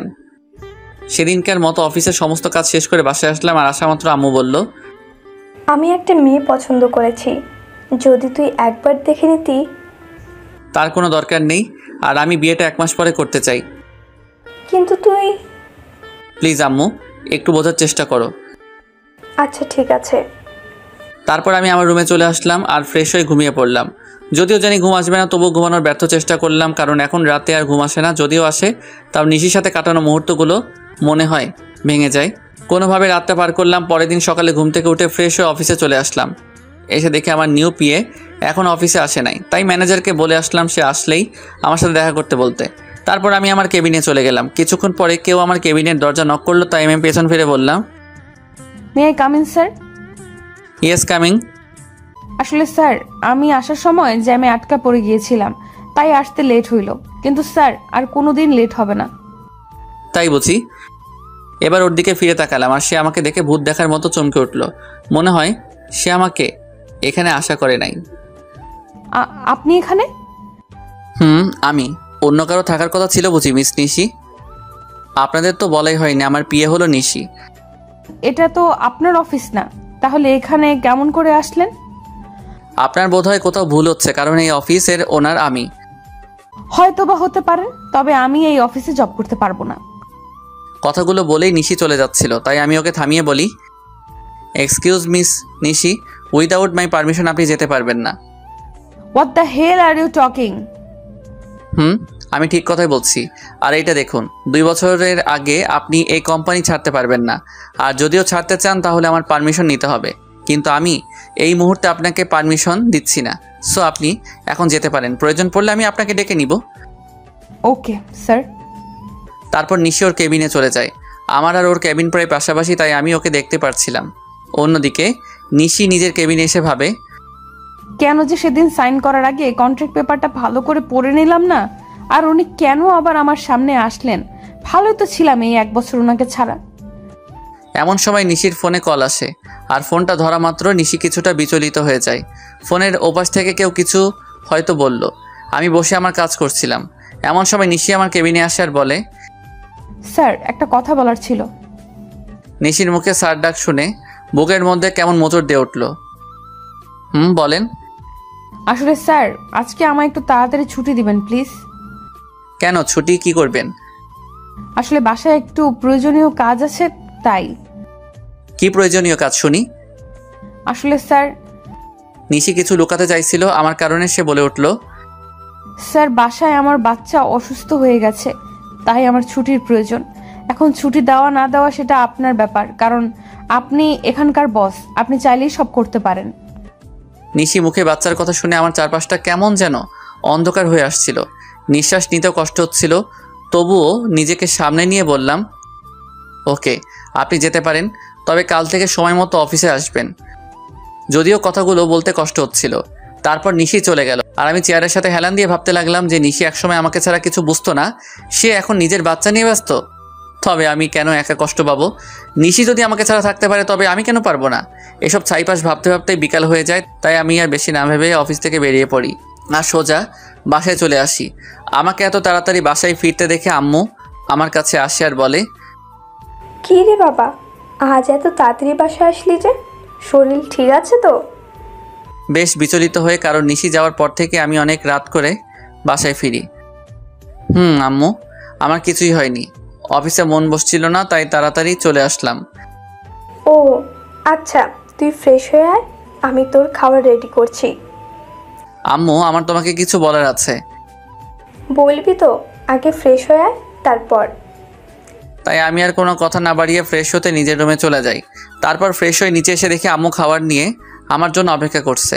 তাই আমি গিয়ে বসে পড়ি আর আম্মুকে বলি, আম্মু, তুমি পরশুদিন বিয়ের কথা বলছিলে না? আমি রাজি, তবে বিয়েটা 1 সপ্তাহের মধ্যে হওয়া চাই। এটা তো খুশির খবর, তবে 1 সপ্তাহের মধ্যে বিয়েটা কিভাবে দিব বল? আমি এত কিছু শুনতে চাই না, আমি যেটা বলেছি সেটাই হবে। আচ্ছা, তুই যখন চাচ্ছিস তখন তাই হবে। তারপর আমি খাওয়া দাওয়া করে নিজের রুমে চলে আসি। আর আজ কেন জানি কষ্টটা একটু বেশি হচ্ছে। হয়তো এই কষ্টটা নিশির জন্যই হচ্ছে, কিন্তু এখন আর কিছুই করার নেই, কারণ নিশি তার পরিবার নিয়ে ব্যস্ত আছে। না, আর কষ্ট পেলে চলবে না। তারপর কখন যে ঘুমিয়ে পড়েছি বুঝতেই পারি নাই। পরের দিন সকালে রেডি হয়ে খাবার টেবিলে বসেছিলাম, এমন সময় আম্মু এসে বলল, আমি মেয়ের বাবার সাথে কথা বলেছি, তারা বলল যে তাদের কোনো সমস্যা নেই, তবে তুই যদি একবার মেয়ের সাথে দেখা করে নিতি তাহলে। দেখো আম্মু, আমি তোমায় আগেও বলেছি যে এই বিয়েটা আমি শুধু তোমার কথাই করেছি, তাই আমাকে আর এর মধ্যে জড়িও না। আচ্ছা ঠিক আছে, তাহলে আজ থেকেই বিয়ের অ্যারেঞ্জমেন্ট শুরু করতে হবে, কারণ হাতে তো আর বেশি সময় নেই। তোমরা যা বুঝো তাই করো, আমি এখন অফিসে গেলাম। তারপর আমি অফিসে চলে আসি। অফিসে আসা মাত্র সবাই আমাকে কংগ্রেস জানাতে থাকে। মনে হয় আম্মুই বিয়ের ব্যাপারে সবাইকে জানিয়েছে, তাই আমি আর কিছু না ভেবে নিজের কেবিনে চলে আসি। আর এদিকে অফিসের সবাই মিষ্টি খাচ্ছে। আমার বিয়ে উপলক্ষে এমন সময় নিশি অফিসে আসে আর আমার এক স্টাফ নিশিকে মিষ্টি খাওয়াই দেয়। তাই নিশি বলে, আরে আগে বলবে তো এটা কিসের মিষ্টি? আমাদের স্যারের বিয়ে ঠিক হয়েছে তাই, আর বিয়েটা সামনের সপ্তাহেই হবে। আমার বিয়ের কথা শুনে নিশির পুরো পৃথিবীটাই যেন উল্টে যায়। তার ইচ্ছে করছিল কান্না করতে, কিন্তু সবার সামনে সে কান্না করতে পারছিল না। তাই সে বলল, ও, এ তো অনেক খুশির খবর। এ কি নিশি, তুমি কান্না করছো নাকি? তোমার চোখে পানি কেন? কই, কান্না করব কেন? আসলে চোখে কি যেন একটা পড়েছে। নিশি ওয়াশরুমে যাওয়ার বাহানায় সেখান থেকে চলে আসে আর ওয়াশরুমে গিয়ে কান্না শুরু করে আর বলতে থাকে, কি এমন অন্যায় করেছিলাম যার জন্য আমি আমার ছেলে এত শাস্তি পাচ্ছি? এখন তো আমার ছেলে বাবা থাকতেও অনাথ। এমন সময় নিশির ফোন বেজে ওঠে আর সে ফোনের দিকে তাকিয়ে দেখে বাসা থেকে বুয়া ফোন করেছে। তখন নিশি তার চোখের পানি মুছে নিয়ে ফোনটা পিক করে। তখন বুয়া বলতে শুরু করে, ম্যাডাম, মেহমেদ বাবুর তো জ্বর আরো বেড়েছে, আমি কি করব কিছুই বুঝতে পারছি না। মেহমেদ রাজ ও নিশির ভালোবাসার অংশ, যা রাজ জানে না। সে মনে করে নিশি অন্য কাউকে বিয়ে করেছে। তুমি বাবুকে একটু ঘুম পাড়ানোর চেষ্টা করো, আমি কিছুক্ষণ পরে আসছি। নিশি তার বুয়ার সাথে কথা বলছিল। এমন সময় আমি নিশিকে ডেকে পাঠাই। তখন নিশি এসে বলে, may I come in sir? Yeah coming. Sir আমায় ডেকেছিলেন? তুমি মনে হয় স্টাফদের কাছ থেকে শুনেছ, তবু তোমায় বলছি, নেক্সট উইক আমার বিয়ে। স্যার, শুনেছি। কথাটি বলার সময় নিশির গলাটা ধরে আসছিল আর ওর চোখের কোণায় পানিও জমতে শুরু করেছিল, যা আমার চোখ এড়ায় নাই। আমি যাচ্ছি, আমার বিয়ের সকল অ্যারেঞ্জমেন্ট তুমি করো, যদি তোমার আপত্তি না থাকে। না স্যার, আমার কোনো আপত্তি নেই, আর আমি তো আপনার পিএ, এগুলো করা আমার কর্তব্য। তাহলে কাজে লেগে পড়ুন। আমাকে যত কষ্ট দিয়েছ তার চেয়ে বেশি কষ্ট আমি তোমায় দিব নিশি। হঠাৎ আমার ফোনটি বেজে ওঠে, দেখে আম্মু ফোন করেছে। তারপর আমি ফোন রিসিভ করি আর আম্মুর সাথে কথা বলা শেষ করে নিশিকে বলি, মিস নিশি, আমার সাথে চলুন। কোথায় স্যার? এত প্রশ্ন না করে চলুন তো। তারপর আমি আর নিশি অফিস থেকে বেরিয়ে আমার গাড়িতে গিয়ে বসি, আর তখন দেখি নিশি পেছনের সিটে গিয়ে বসছে। তাই আমি তাকে বলি, আমাকে দেখে কি আপনার ড্রাইভার মনে হয় নাকি? তা কেন মনে হবে? তাহলে তুমি পিছনে কেন বসছো? তারপর নিশি সামনের সিটে এসে বসলো আর আমি গাড়ি ড্রাইভ করা শুরু করলাম। কিছুক্ষণ পরে গাড়ি একটা রেস্টুরেন্টের পাশে দাঁড় করালাম আর নিশিকে বললাম, চলো ভেতরে। আমরা এখানে কেন আসলাম? আমি ওর প্রশ্নের জবাব না দিয়ে ভেতরে ঢুকে গেলাম আর পেছন ফিরে দেখি নিশিও আসছে। আমি রেস্টুরেন্টে ঢোকার পরে একটা মেয়ে এসে আমাকে জড়িয়ে ধরে আর আমিও নিশিকে দেখিয়ে মেয়েটিকে জড়িয়ে ধরি। আর নিশির দিকে তাকিয়ে দেখি ও এখনই কান্না করে দিবে এমন অবস্থা। তারপর আমি বলি, নিশি, এ হলো মায়া, আমার বাগদত্তা, আর মায়া এ হলো নিশি, আমার পিয়ে। আমার মুখে নিশি হয়তো পিয়ে শব্দটা আশা করেনি। আর মায়ার পরিচয় পাওয়ার পর নিশি এবার আর নিজের চোখের জল আটকে রাখতে পারে নাই, যার কারণে ওর চোখ থেকে অবাধ ধারায় জল পড়তে থাকে। আর আপনারা হয়তো ভাবছেন মায়া এখানে কেমন করে আসলো আর আমি বা ওকে কেমন করে চিনলাম, তাহলে শুনুন। আমি যখন অফিসে ছিলাম তখন আম্মু ফোন দেয় আর বলে মায়ার সাথে দেখা করার কথা। যদিও আমি প্রথম দিকে আম্মুকে নিষেধ করে দেই যে আমি মায়ার সাথে দেখা করব না, কিন্তু পরে আমার নিশির কথা মনে হয়, তার সাথে মনে হয় ওর ধোকা দেওয়ার কথা। তাই আমি মায়ের সাথে দেখা করতে রাজি হয়ে যাই আর আমার সাথে নিশিকেও নিয়ে আসি। তো গল্পে ফেরা যাক। মায়ার পরিচয় দেওয়ার পর আমি নিশির দিকে তাকাই, তখন দেখি নিশির চোখ দিয়ে জল গড়িয়ে পড়ছে। কেন জানি নিশির চোখের জল আমার সহ্য হচ্ছিল না, তাই আমি ওকে বলি, Nishi are you okay? Yes sir. তাহলে তোমার চোখে জল কেন? কই না তো, আসলে স্যার প্রচুর গরম পড়েছে তো তাই এমন মনে হচ্ছে। স্যার আপনারা বসুন, আমি ওয়াশরুম থেকে ফ্রেশ হয়ে আসছি। তারপর নিশি ওয়াশরুমে চলে যায়। ওয়াশরুমে গিয়ে নিশি জোরে কান্না করতে থাকে, কিন্তু তার এই কান্না দেখার কোনো মানুষ সেখানে উপস্থিত ছিল না, তাই হয়তো সে কান্না করতে পারছিল। নিশি কান্না জড়িত কণ্ঠে বলছিল, হে আল্লাহ, আমার সাথেই কেন এরকম হয়? ভালোই তো ছিলাম আমি ওকে ছাড়া, তবুও কেন ওকে আবার আমার জীবনে ফিরিয়ে আনলে? যখন আনলে তাহলে সে অন্য কারো হয়ে যাচ্ছে। আমি আর আমার বাচ্চা তো ভালোই ছিলাম ওকে ছাড়া, তবু কেন এমনটা হচ্ছে? আমার বাচ্চা কি কোনোদিন তার বাবার পরিচয় আর আদর পাবে না? কিন্তু নিশি কোনোভাবেই নিজের কান্না থামাতে পারে না। কিন্তু সে তার বাচ্চার কথা ভেবে নিজেকে শক্ত করে আর বোঝায় তার বাবুর জন্য হলেও নিজেকে শক্ত রাখতে হবে। প্রায় আধা ঘন্টা পরেই নিশি ওয়াশরুম থেকে বের হলো আর রাজ তার চেহারা দেখে রীতিমতো ভয় পেয়ে গেল, কারণ তার চোখগুলো লাল হয়ে আছে, তার সাথে ফুলেও গেছে। আর মানে নিশি এতক্ষণ কান্না করছিল, কিন্তু নিশির কান্না করার তো কোনো কারণ এখানে নেই। তবুও সে কেন কান্না করছিল আমি কিছুই বুঝতে পারছিলাম না। তখন নিশি আমাদের কাছে আসলো আর চেয়ারে বসে পড়লো, আর আমি রেস্টুরেন্টের একজন স্টাফকে ডেকে খাবার অর্ডার করলাম। কিছুক্ষণ পর খাবার আসলো। আমি নিশিকে দেখানোর জন্য মায়াকে নিজের সাথে খাইয়ে দিচ্ছিলাম, আর এটা দেখে নিশি আর ঠিক থাকতে পারলো না, তার চোখগুলো আবার জলে ভরে গিয়েছিল। তাই সে এগুলো আড়াল করার জন্য বলল, স্যার আমার এখন যেতে হবে, এমনিতেও আমার অফিস টাইম শেষ হয়ে গেছে। তুমি তো কিছুই খেলে না, খাওয়া শেষ করে তারপর যাও। না স্যার, এখন আর খাইতে মন চাইছে না। ওকে তাহলে যাও, আর কাল থেকে আমার বিয়ের এঙ্গেজমেন্টের সকল কাজ শুরু করে দিও। যদি কারো সাহায্য প্রয়োজন হয় তাহলে আমাকে বইলো। ঠিক আছে স্যার, আমি এখন আসি।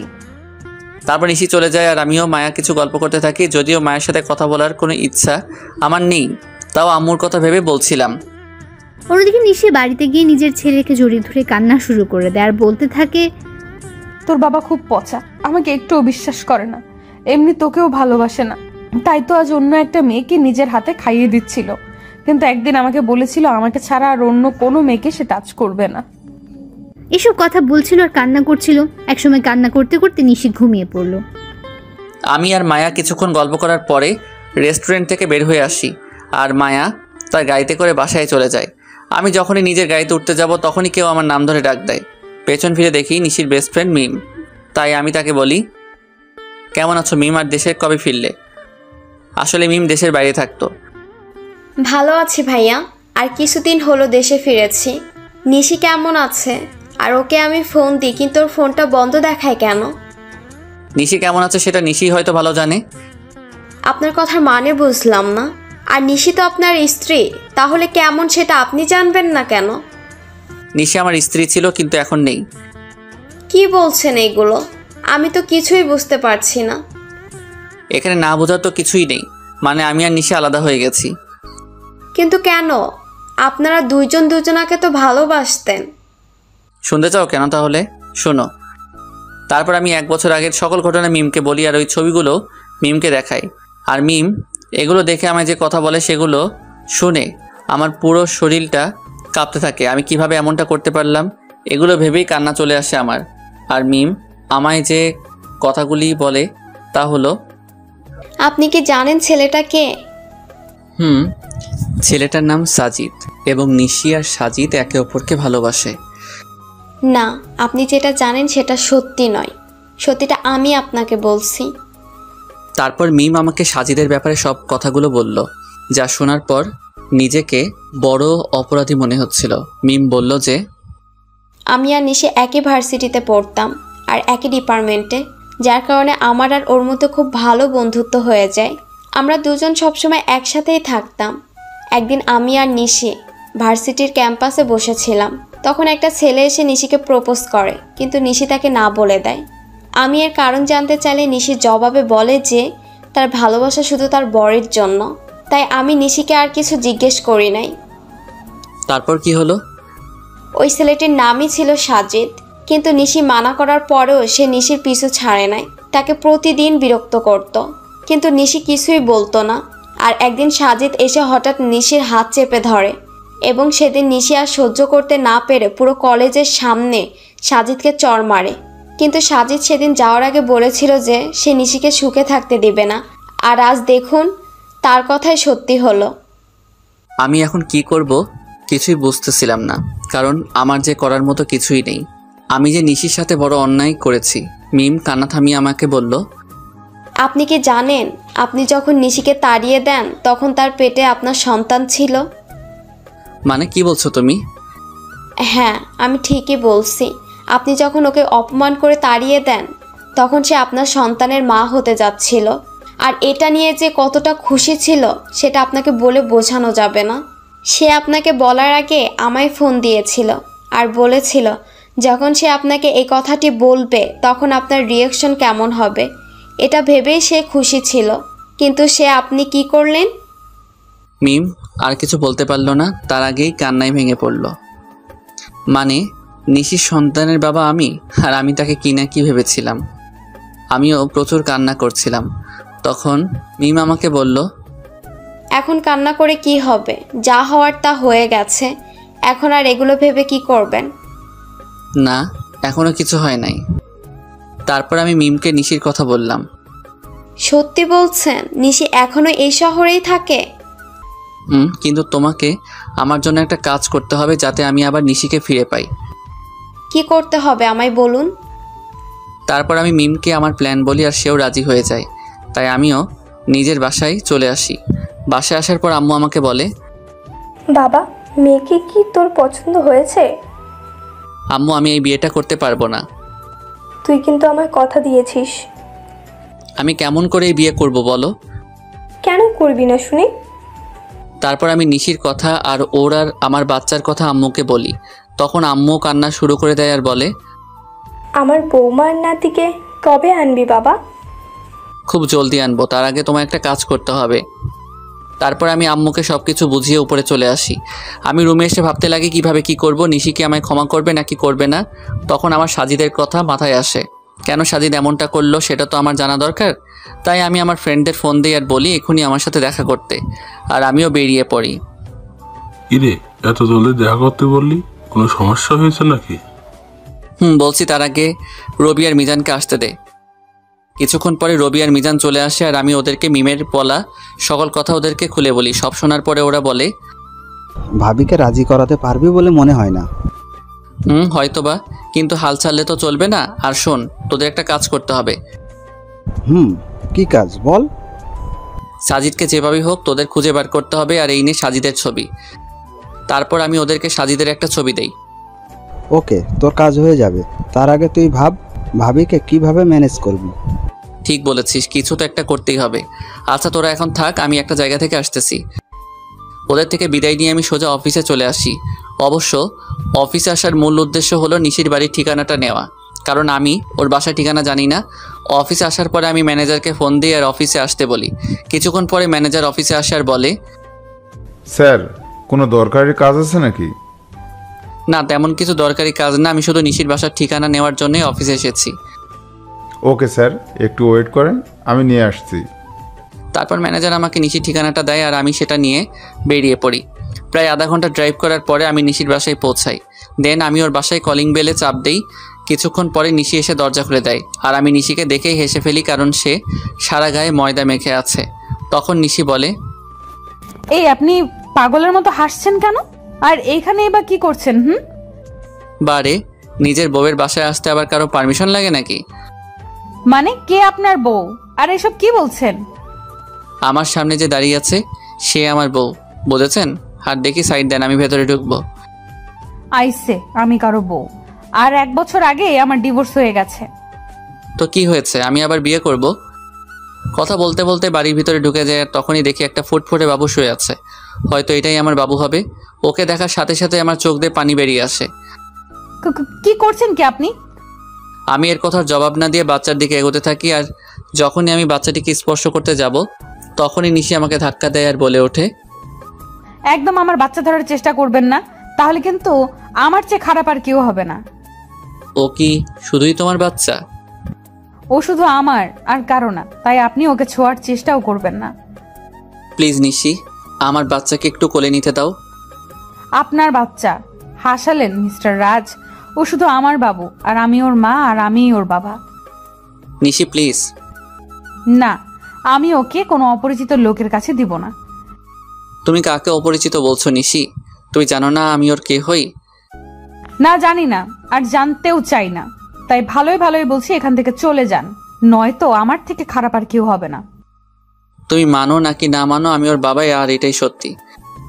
বাবা, তাই না? এই বাবার অর্থটার মানে আপনি জানেন? যে নিজের স্ত্রীকে বিলিভ না করে অন্য লোকের কথা শুনে নিজের অন্তঃসত্ত্বা স্ত্রীকে বাড়ি থেকে বাইর করে দেয়, তার কোনো বাবা হওয়ার যোগ্যতা নেই। বুঝেছেন আপনি?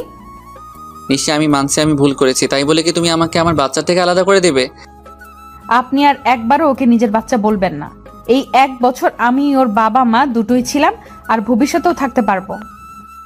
প্লিজ নিশি, আমাকে ক্ষমা করে দাও, এরকম ভুল আমি আর কোনোদিন করব না। এই বলে আমি ওকে নিজের বুকের মাঝে টেনে নেই। নিশি কিছুক্ষণ আমার বুকের মাঝে থেকে পরক্ষণে নিজেকে ছাড়িয়ে নেয় আর বলে, হো, বুঝেছি আপনি কেন এখানে এসেছেন।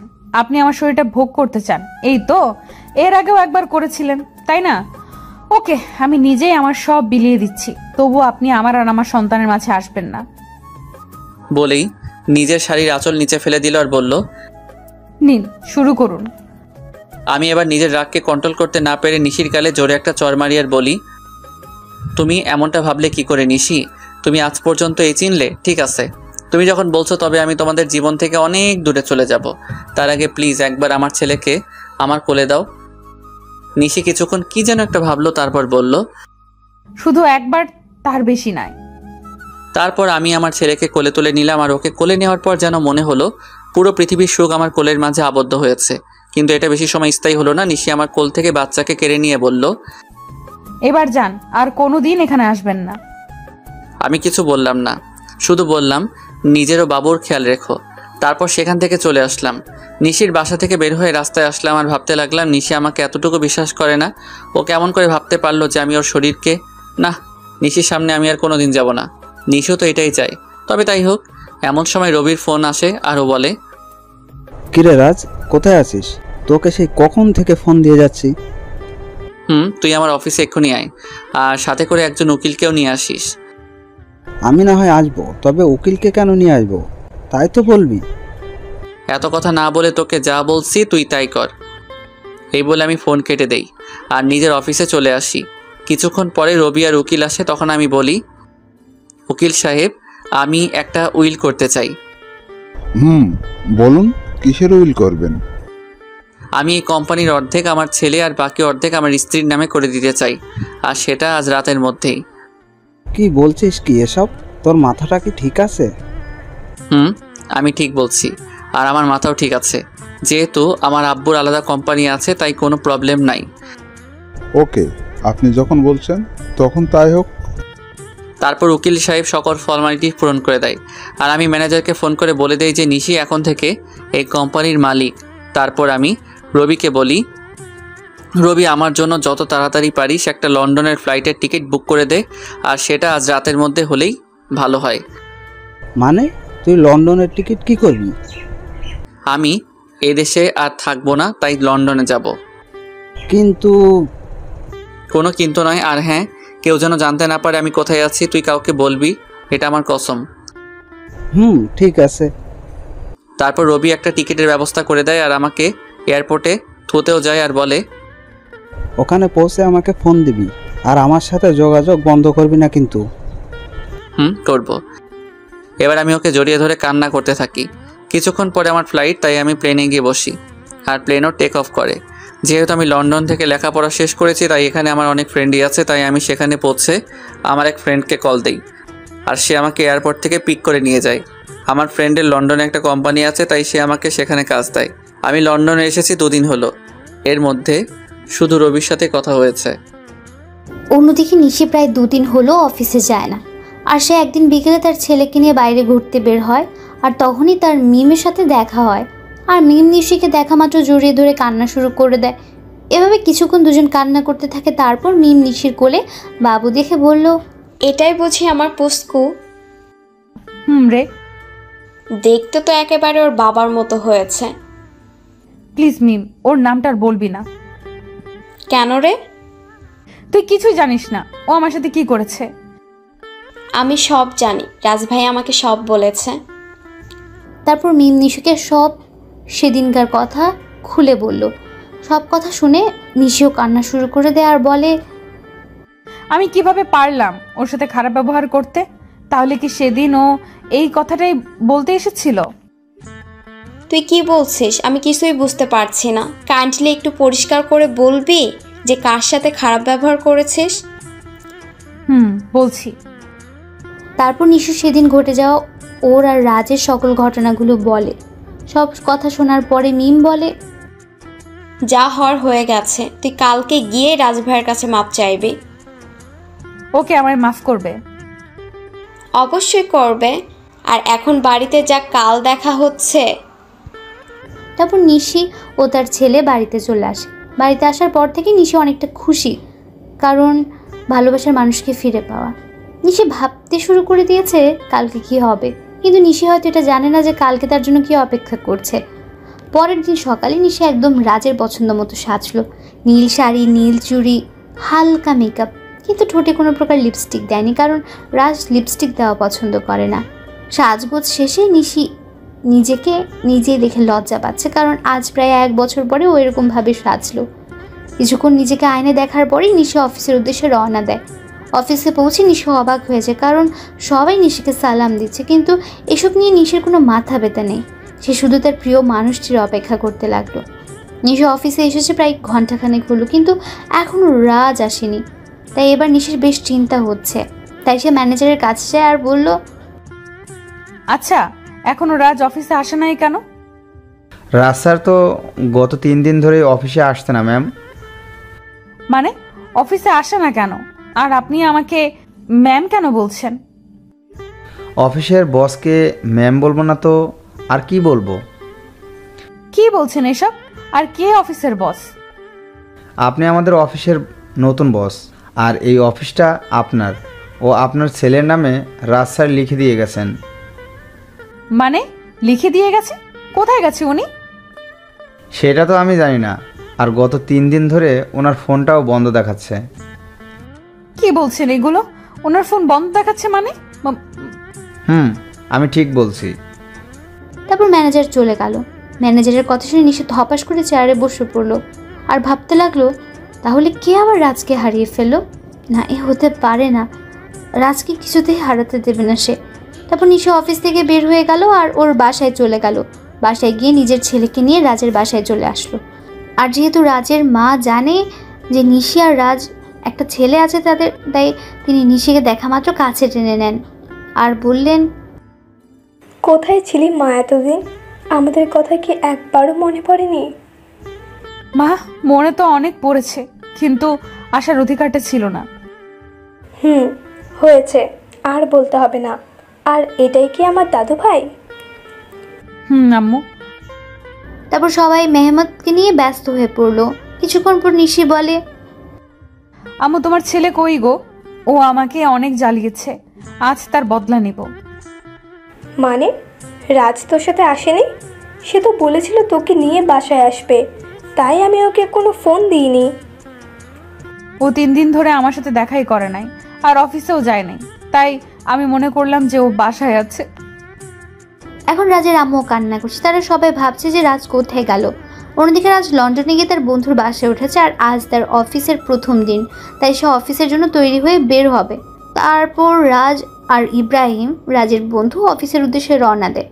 অফিসে পৌঁছে রাজ অবাক না হয়ে পারল না, কারণ আমাদের অফিসের বস হলো নীলা। সে আমাকে দেখা মাত্র আমায় এসে জড়িয়ে ধরে আর বলে, আরে রাজ, কেমন আছো তুমি? আলহামদুলিল্লাহ, ভালোই আছি। তুমি কেমন আছো? ভালো ছিলাম না, কিন্তু এখন থাকবো। মানে তুমি কি বললে বুঝতে পারলাম না। আমি বললাম যে আমিও ভালো আছি। তা আঙ্কেল আন্টি কেমন আছে? তারাও ভালোই আছে, যদিও আমি জানি না যে তারা কেমন আছে। তা কি মনে করে তোমাদের কোম্পানি ছেড়ে এখানে জয়েন করলে? এমনি গো, তেমন কিছু না। ওকে রাজ, তোমার সাথে পরে কথা হবে, এখন একটা মিটিং আছে তাই যেতে হবে। বাই। তারপর নীলা চলে গেল। এখন আপনারা হয়তো ভাবছেন নীলাকে আর আমি বা নীলাকে কেমন করে চিনি, তাই তো? তাহলে শুনুন, নীলা, আমি আর ইব্রাহিম একই সাথে পড়তাম, তাই আমি আর ওকে চিনি। আর আমি নীলাকে সবসময় নিজের বন্ধুই ভাবতাম, কিন্তু একদিন নীলা আমাকে এসে প্রপোজ করে, কিন্তু আমি এসব পছন্দ করতাম না, তাই আমি ওকে নিষেধ করে দেই। কিন্তু নীলা আমায় প্রতিদিন প্রপোজ করতে থাকে, তাই আমি তাকে বলি নেক্সট টাইম যদি সে আমায় প্রপোজ করে তাহলে আমি ওর সাথে আর বন্ধুত্ব রাখতে পারবো না। তাই সেদিনের পর থেকে নীলা আমায় আর প্রপোজ করে নাই। এর মধ্যে আমার লেখাপড়া শেষ হয়ে যায়। তারপর আমি দেশে ফিরে আসি, আর বাকিটুকু তো আপনারা জানেন। নীলা যাওয়ার পরে আমি ইব্রাহিমকে বলি, কিরে, এটা তো তোর কোম্পানি, তাহলে নীলা এখানকার বস কিভাবে? এটা আমার কোম্পানি, কিন্তু এর মালিক আমরা দুজন, আমি আর নীলা। তো তুই আমাকে আগে বলতে পারলি না যে এখানে নীলাও আছে? তাহলে আসছি না, তাই তো? এর জন্যই তো নীলার কথা আমি তোকে আগে বলি নাই। বেশ করেছিস। এখন এখান থেকে দূর হ, আমার কাজ আছে। তারপর আমি কাজ করতে শুরু করলাম। বিকালের আগে আমার সব কাজ শেষ হয়ে যায়, তাই আমি একটু অফিসের চারপাশটা ভালো করে ঘুরে দেখছিলাম। তখন পেছন থেকে কেউ আমার কাঁধে হাত রাখে। আমি তখন পেছনে ফিরে দেখি নীলা দাঁড়িয়ে আছে। এখানে দাঁড়িয়ে কি করছো রাজ? কিছু না, শুধু চারপাশের প্রকৃতি দেখছিলাম। ওহ, চলো আজ আমি আর তুমি দুজন একসাথে ডিনার করব। তা কি করে হয় বলো? সব হয়। বলে এক প্রকার জোর করে গাড়িতে বসিয়ে দেয়। কিছুক্ষণ পর নীলা গাড়ি একটা রেস্টুরেন্টের সামনে দাঁড় করায়, আর আমরা সেখানে ডিনার শেষ করি। ডিনার করার সময় আমাদের অনেক কথাই হয়। তারপর নীলাই আমাকে বাড়িতে পৌঁছে দেয়। বাড়িতে আসার পরে আমি সোজা ওয়াশরুমে চলে যাই, আর কিছুক্ষণ পরে ফ্রেশ হয়ে বেরিয়ে আসি। আর তখনই আমার রবির কথা মনে হয়। আজ সারাদিন ওকে একবারও ফোন দেওয়া হয়নি, তাই আমি দেরি না করে ওকে ফোন দেই। কিন্তু ফোন দেওয়ার পর রবি যা বলে তা শোনার জন্য আমি মোটেও প্রস্তুত ছিলাম না। কেমন আছিস ভাই? এই তো ভালোই আছি, তুই কেমন আছিস? আমিও ভালো আছি। আমার বাড়ির সবাই কেমন আছে? কেউ ভালো নেই। তুই যাওয়ার পরে সবাই কেমন যেন হয়ে গেছে, আর আন্টি তোর জন্য প্রায় পাগল হয়ে গেছে। তুই ফিরে আয় ভাই। সময় হলে আমি ফিরে আসবো। আর নিশি আর আমার বাবু কেমন আছে রে? নিশি তো... রবি নিশির ব্যাপারে কিছু বলতে যাবে তার আগে আমি বলি, বাদ দে নিশির কথা, তুই ভালো থাকিস আর আমার পরিবারকেও দেখে রাখিস। এই কথাগুলো বলেই আমি ফোন কেটে দেই। সে রাতে আমার আর ঘুম আসলো না। পরের দিন থেকে আমি আবার নতুন জীবন শুরু করার ব্যর্থ চেষ্টা করি। সকালে ফ্রেশ হয়ে ইব্রাহিমের সাথে অফিসে চলে যাই। আর অফিসে পৌঁছে নীলা বলে, রাজ কেমন আছো? এই তো ভালো, তুমি কেমন আছো নীলা? আমিও ভালো আছি। কাজের চাপ বেশি দেয়নি তো তোমায়? আরে না, এতটুকু কাজ করার অভ্যাস আমার আছে। ও আচ্ছা, তোমার কাজ শেষ হলে আমি আর তুমি এক জায়গায় যাব, কেমন? সেটা না হয় যাব, কিন্তু যাবেটা কোথায়? সেটা গেলেই দেখতে পারবে। আমিও আর বেশি না ভেবে কাজে মন দিলাম। আর কাজ করতে করতে কখন বিকেল হয়ে গেছে জানতেই পারি নাই। তখন হঠাৎ নীলা এসে বলল, কি গো, তোমার হলো? আর একটু আছে, তুমি দাঁড়াও। আমি আর দাঁড়াতে পারছি না, তুমি আমার সাথে চলো, আমি এই কাজটা অন্য কাউকে দিয়ে করাচ্ছি। বলে নীলা আমার কাজটা একজনকে দিয়ে আমাকে জোর করে বাইরে নিয়ে আসে। আমাকে বাইরে নিয়ে আসার পর নীলা বলে, তুমি গাড়িতে বসো, আমি আসছি। তারপর নীলা আবার অফিসের মধ্যে চলে যায়, আর আমি গাড়িতে উঠে বসি। কিছুক্ষণ পরে নীলা বের হয়ে আসে আর গাড়িতে উঠে গাড়ি ড্রাইভ করে। কিছুক্ষণ ড্রাইভ করার পরে আমরা একটা বড় বাড়ির সামনে এসে দাঁড়াই, আর নীলা বলে, রাত চলো। এটা আমায় কোথায় নিয়ে এলে? ভেতরে গেলেই দেখতে পারবে। তারপর আমি নীলার পিছু পিছু ভেতরে যাই। আর ভেতরে গিয়ে আমি অবাক হয়ে যাই, কারণ ভেতরে নীলার বাবা মা বসা ছিল। তার মানে এটা নীলাদের বাড়ি। তখন আমি বললাম, কেমন আছেন আঙ্কেল? কেমন আছেন আন্টি? ভালো বাবা, তুমি কেমন আছো? জি আন্টি, আমিও ভালো আছি। তারপর আরও অনেক কথা বললাম, আর খাওয়া দাওয়াও এখানেই করলাম। নীলা রাতে আমাকে ইব্রাহিমের বাসায় ধুয়ে যায়, তাই আমিও ফ্রেশ হয়ে ঘুমিয়ে পড়ি।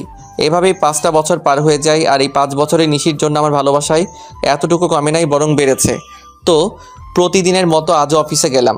আর অফিসে পৌঁছানোর পর নীলা আমার কাছে এসে বলল, শোনো রাজ, আমরা আগামীকাল বাংলাদেশে যাব, সেখানে একটা মিটিং আছে, আর আমার সাথে তুমিও যাবে। তাই তোমার যা যা প্রয়োজন তুমি আজ বাসায় গিয়ে প্যাকিং করে নাও, আর কাল সকালে আমাদের ফ্লাইট। ওকে ঠিক আছে।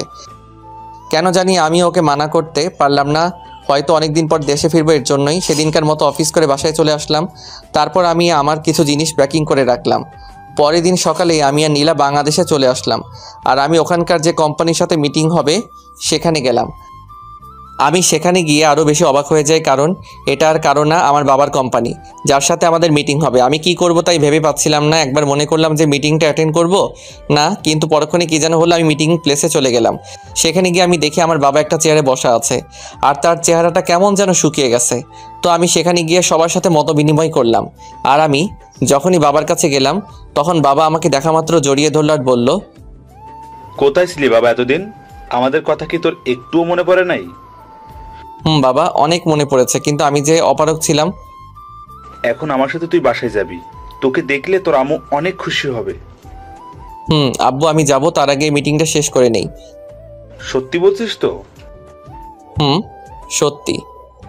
এতক্ষণ সবাই আমাদের দিকে তাকিয়েছিল আর বোঝার চেষ্টা করছিল যে কি হচ্ছে এগুলো। এমনি নীলাও অবাক হয়ে গিয়েছে, কারণ সেও আমার বাবাকে চিনে না। তাই সে আমার কাছে এসে বলল, তুমি বিজনেসম্যান নাজমুল সাহেবের ছেলে? তুমি এত বড় বিজনেসম্যানের ছেলে হয়ে আমাদের কোম্পানিতে একজন সাধারণ স্টাফ হয়ে কাজ কেন করছিলে? এর একটা কারণ আছে যেটা তুমি জানো না। কি কারণ আছে রাজ? মিটিং শেষ হোক, তারপর না হয় বলি। ওকে, ঠিক আছে। নীলার অবাক হওয়াই স্বাভাবিক, কারণ এই 5 বছরে আমি নীলাকে একবারের জন্য আমার আসল পরিচয়টা বলি নাই, যদিও সে জানতো আমাদের একটা কোম্পানি আছে। তারপর আমরা মিটিং শেষ করে বাহির হলাম, আর তখনই আমার চোখ গেল একটা বাচ্চার উপর। বয়স আর কত হবে, 5-6 বছর হয়তো, কিন্তু ওকে দেখে মনে হচ্ছে কতদিনের না চেনা। তাই আমি ওর কাছে যাই আর বলি, বাবা, তোমার নাম কি? কিন্তু ছেলেটা আমাকে অবাক করে দিয়ে পাপা বলে আমায় জড়ায় ধরে। কে তোমার পাপা? তুমি তো আমার পাপা, আমার মামুনি বলছে। আর জানো পাপা, তোমার জন্য আমার মামুনি প্রতিদিন কান্না করে। কে তোমার মামুনি বাবা? তখন ছেলেটি হাত দিয়ে একজনকে দেখিয়ে দেয়, আর সেটা আর কেউ না, সেটা হলো নিশি। মানে ছেলেটি আমার আর নিশি সন্তান।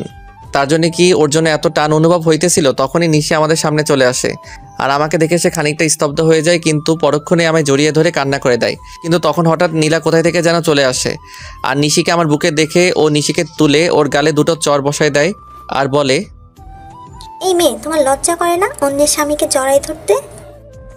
অন্যের স্বামী মানে? হ্যাঁ, তুমি যাকে জড়াই ধরছো সে আমার হাজবেন্ড হয়। ও সরি, আমায় ক্ষমা করে দিয়েন। আর মিস্টার রাজ, আপনার ছেলেকে দেখে রাখবেন। এই কথা বলে নিশি বাইরে দৌড় দিল। আমিও নিশির পিছু পিছু গেলাম, কিন্তু আমি যেতে একটু দেরি করে ফেলেছিলাম, কারণ নিশি একটা কারের হাতে ধাক্কা খেয়েছে আর ওর মাথা থেকে প্রচুর ব্লিডিং হচ্ছে। আমি কি করব কিছুই বুঝতে পারছিলাম না। আর বাইরে এসে দেখি নিশির মাথা থেকে প্রচুর ব্লিডিং হচ্ছে। আমি কি করব না করব কিছুই বুঝতে পারছিলাম না। আমার মনে হচ্ছিল যেন আমি আমার জীবনের সবচেয়ে মূল্যবান কিছু হারাতে যাচ্ছি। তাই আমি গিয়ে নিশিকে আমার কোলে তুলে নেই আর হসপিটালের দিকে দৌড়াতে শুরু করলাম। আর তখন কে যেন একটা কার নিয়ে এসে বলল উঠতে। তাই আমি দেরি না করে কারে উঠে বসি, আর কিছুক্ষণের মধ্যেই হসপিটালে পৌঁছে যাই। আর ডক্টররা নিশিকে নিয়ে ওটিতে চলে যায়। তাই আমি কারওয়ালাকে ধন্যবাদ দিতে যাই, আর গিয়ে দেখি সেটা আর অন্য কেউ না, আমার বন্ধু মামুন। আর মামুনকে দেখা মাত্র আমি কান্নায় ভেঙে পড়ি আর বলি, আমার নিশির কিছু হবে না তো? ওর যে কিছু হলে আমি বাঁচবো না রে। নিশির কিছু হবে না, আর তুই এভাবে ভেঙে পড়ছিস কেন? আজ আমার জন্য নিশির এই অবস্থা, কেন যে আমি আবার দেশে ফিরে আসলাম। এক থাপ্পড় দিব যদি আর একটিও বাজে কথা বলিস। আর নিশির কিচ্ছু হবে না, আর তুই এখানে শান্ত হয়ে বস। তারপর মামুন আমাকে এক জায়গায় বসিয়ে দেয় আর কোথায় যেন চলে যায়। কিছুক্ষণ পরে দেখি মামুন আমার ছেলেকে নিয়ে আসছে, আর ও আমাকে দেখে বলে, বাবা, মাম্মাম, ও মাম্মামি কি হয়েছে? তোমার মাম্মামের কিছু হয়নি বাবা, তুমি আমার কাছে এসো তো। তারপর আমি আমার ছেলেকে বুকের মাঝে জড়াই ধরি। কিছুক্ষণ পরে ডক্টর ওটি থেকে বাহির হয় আর বলে, আপনাদের ভাগ্য অনেক ভালো বলতে হবে, নয়তো রোগীকে যে অবস্থায় এখানে আনা হয়েছে, আমরা তো মনে করেছিলাম ওনাকে বাঁচানো সম্ভব হবে না, কিন্তু আল্লাহর অশেষ রহমতে উনি এখন সুস্থ আছে। আপনাকে অনেক ধন্যবাদ ডক্টর সাহেব, আমার নিশিকে ফিরিয়ে দেওয়ার জন্য। আরে এটা তো আমাদের কর্তব্য। আমি কি ওর সাথে দেখা করতে পারি? না, আপনি 6 ঘন্টা পরে ওনার সঙ্গে দেখা করতে পারবেন, আর তাছাড়া ওনার এখন সেন্স নেই। ওকে ডক্টর।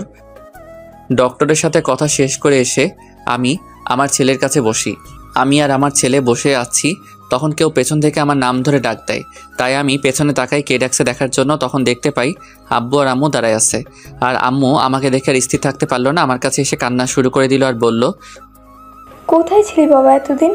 আমাদের কথা কি তোর একটুও মনে পড়ে না?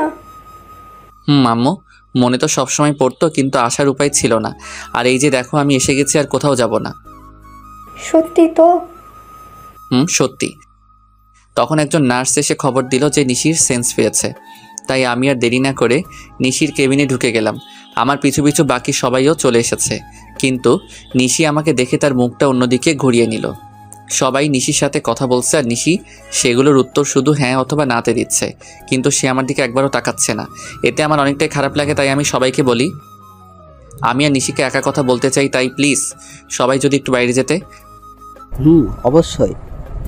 তারপর সবাই বাইরে চলে যায় আর আমি নিশির পাশে গিয়ে বসি আর ওর হাত আমার হাতের মুঠোর মধ্যে নেই আর বলি, নিশি আমি সরি। কথা বলবেন আমার সাথে? ঠিক আছে, তাহলে আমি চলে যাচ্ছি। আমি যখন উঠতে যাব তখন নিশি আমার হাতটা ধরে ফেলে আর আমি ওর দিকে তাকিয়ে দেখেও কান্না করছে। আরে পাগলি, কান্না করছো কেন? খুব খারাপ, শুধু আমায় কষ্ট দেন। বুঝলাম, মনের ভিতর অনেক অভিমান জমা হয়ে আছে। গো, আমি খুব খারাপ, আর আমি ওয়াদা করছি আজকের পর থেকে তোমায় আর কখনো কষ্ট দিব না। এইভাবে বললে আমি বিলিভ করব না। তাহলে কিভাবে বলবো? কান ধরে বলেন। ওকে শোনাবো, এই তো কান ধরলাম। ওই ফাজিল, আমি কি আমার কান ধরতে বলেছি নাকি? তো কি হলো? আর ছেড়ে যাবে না তো? কখনো না। পাগলিটাও আমার বুকের মধ্যে মিশে গেল। ঠিক তখনই নীলা কেবিনে আসলো আর নিশি নীলাকে দেখা মাত্র আমাকে আরো শক্ত করে জড়িয়ে ধরলো। ওর মতে ও যদি আমায় ছেড়ে দিলেই হারিয়ে যাব। ভয় পেও না নিশি, আমি তো শুধু ক্ষমা চাইতে এসেছি। আসলে আমি জানতাম না যে রাজ তোমার কে হয়, তাই ওই কথাগুলো বলে ফেলেছিলাম। It's okay. Thank you Nishi, and goodbye. বলে নীলা চলে যায়। তখন আমি নিশিকে বলি, বাবু তুমি এখন রেস্ট নাও, তুমি এখন অনেকটাই উইক। তারপর নিশি আমার হাতটা ধরে বাচ্চাদের মতো ঘুমিয়ে পড়ে। প্রায় 15 দিন পর নিশিকে রিলিজ দেওয়া হয় আর নিশির পুরোপুরি সুস্থ হতে প্রায় 1 মাস সময় লাগে। আর এই 1 মাস কেটেছে নিশির সাথে দুষ্টমি করতে করতে। একদিন রাতে আমি আর নিশি ছাদে বসেছিলাম, তখন নিশির কী যেন মনে হলো আর সে আমার কোলের উপরে উঠে এসে বসলো আর আমার গাল জড়ায় ধরে বলল, আমার একটা ফুটফুটে মেয়ে চাই, দিবেন? দিব। ও আমি ওর ঘাড়ে আমার নাক ডুবিয়ে গন্ধ নিচ্ছি আর কথাগুলো বলছিলাম, কেমন যেন নেশা ধরানো গন্ধ। তখন নিশি হঠাৎ করে ওর দুহাত দিয়ে আমার মাথা উঁচু করে ওর ঠোঁট আর আমার ঠোঁট এক করে দেয় আর পাগলের মতো চুষতে থাকে। নিশির এমন কাজ দেখে আমি খানিকটা অবাক হলেও পরক্ষণেই নিজেকে সামলে নেই আর ওর কোমরটা জড়িয়ে ধরে নিজের দিকে টেনে আনি আর ওর ঠোঁট চুষতে থাকি। এইভাবে প্রায় 10 মিনিট ছিলাম। তারপর আমি নিশির পাজাখোলা করে তুলে নিয়ে রুমের মধ্যে আসি আর পা দিয়ে দরজাটা লাগিয়ে দিই। তারপর নিশিকে বিছানায় শুয়ে দিয়ে নিজের শার্টের বোতামগুলো খুলি আর শার্টটা দূরে ছুঁড়ে মারি। তারপর নিশির ওপরে উঠে ওর ঘাড়সহ সারা শরীরে কিস করি, সাথে হালকা কামড় দেই। ফলে নিশি হালকা চিৎকার করছিল। তারপর আমি আস্তে আস্তে নিশির ব্লাউজের হুক খুলি আর নিশি আবেশে আমাকে জড়ায় ধরে। তারপর আর কমুনা, সবাই নিজে থেকেই বুঝে নেন গা।